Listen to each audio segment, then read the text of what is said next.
20 phrasal verbs avancés pour formuler vos résolutions du nouvel an en anglais. Vous devez absolument les connaître. Vous comprendrez pourquoi. Ready? Here we go. Number 1. Follow through.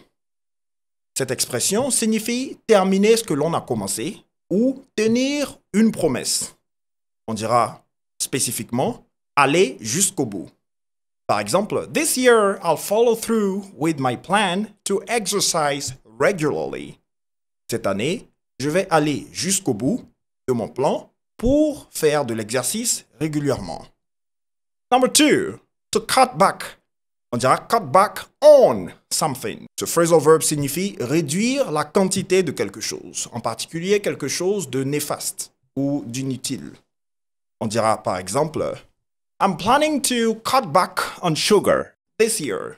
Je prévois de réduire la consommation de sucre cette année. Number 3, step up. Augmenter ses efforts ou assumer une responsabilité importante. On dira ici redoubler d'efforts, plus spécifiquement, ou prendre ses responsabilités. I need to step up my efforts to achieve my career goals. Je dois redoubler d'efforts pour atteindre mes objectifs professionnels. Number 4, take on. Accepter un défi ou une responsabilité. On dira plus spécifiquement accepter. Si vous voulez relever un défi.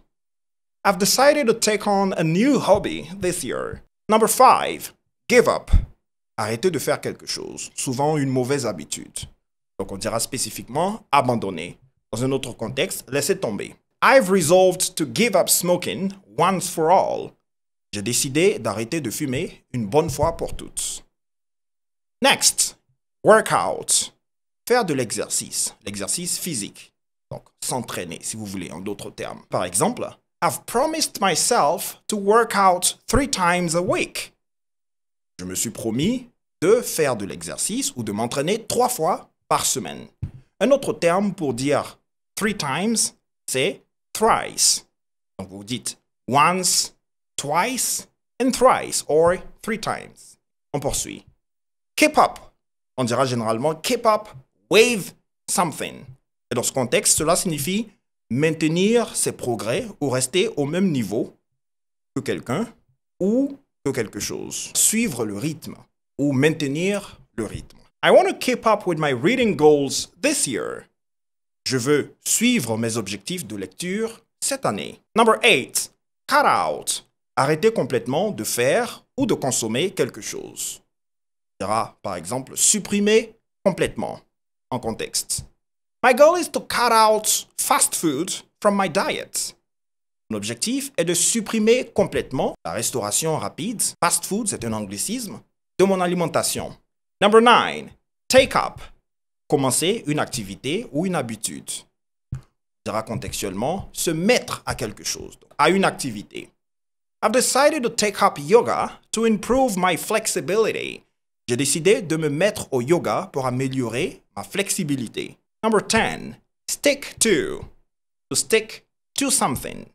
C'est continuer à faire quelque chose, malgré les difficultés.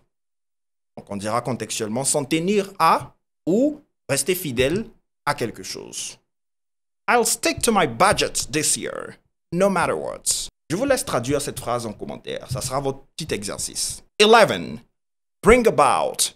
Provoquer quelque chose, souvent un changement positif.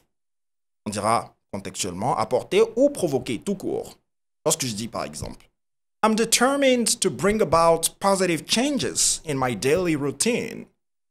En français, ça sera je suis déterminé à apporter des changements positifs à ma routine quotidienne. Next, get around to.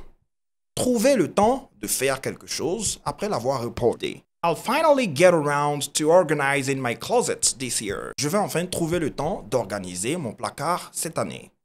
Next, push through. Surmonter ou persévérer en contexte. I'll push through tough times to achieve my fitness goals. Je vais persévérer dans les moments difficiles pour atteindre mes objectifs de remise en forme. Another one, settle down. Devenir plus stable ou concentré dans sa vie. On pourrait dire spécifiquement se stabiliser.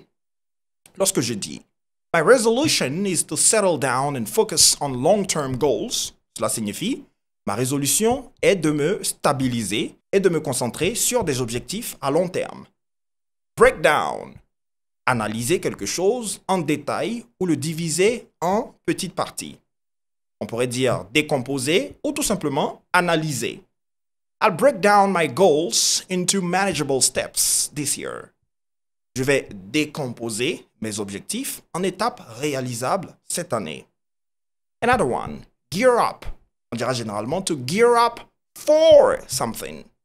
Cela signifie se préparer pour quelque chose d'important. I'm gearing up for a productive year ahead. Je me prépare pour une année productive à venir. Burnout. S'épuiser complètement à cause d'un excès de travail. Ou on pourrait dire faire un burnout, comme on le dit souvent en français. Donc, I'll prioritize rest this year to avoid burning out. Je vais donner la priorité au repos cette année pour éviter de m'épuiser. Brush up. On dira généralement brush up on something. Cela signifie améliorer ou rafraîchir ses compétences ou connaissances. On pourrait dire par exemple I plan to brush up on my Spanish this year. Je prévois de rafraîchir mes connaissances en espagnol cette année. Back off.